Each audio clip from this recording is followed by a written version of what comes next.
Welcome into BamaCentral 3 and Out for Joey Blackwell and Tony Tsoukalas. I'm Katie Windham.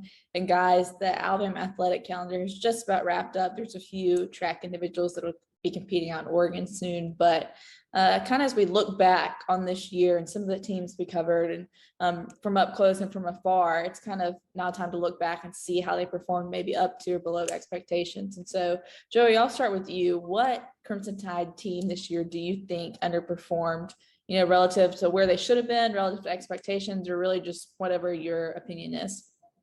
Well, there's a couple of teams right there at the top that kind of go back and forth, but I kind of have to give the edge to men's basketball. Coming off the season where they went to the Sweet 16, they won the SEC regular season and tournament titles.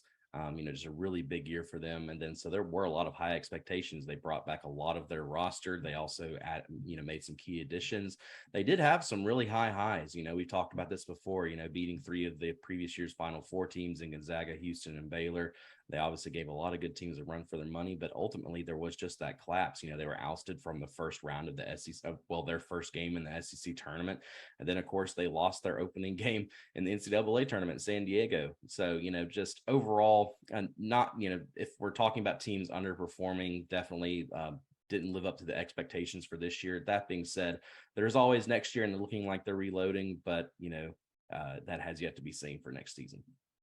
Yeah, for me, I think I'll go with the softball team. Look, it is a team that went to the Women's College World Series last year. Seems like it goes every year. It had one of the most notable players in the sport in Montana Fouts.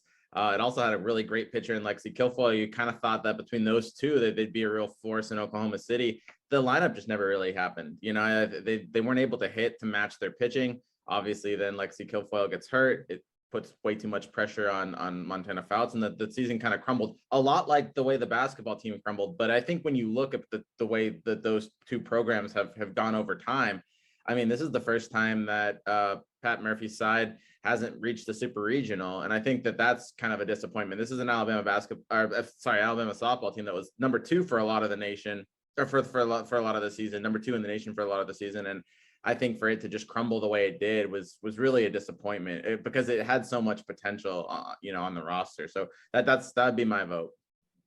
Yeah, for me, as someone who covered Alabama football, basketball, gymnastics, and softball, it kind of felt like deja vu between the 4 seasons, because each one at the end of the year kind of, didn't finish strong. Football lost the national championship.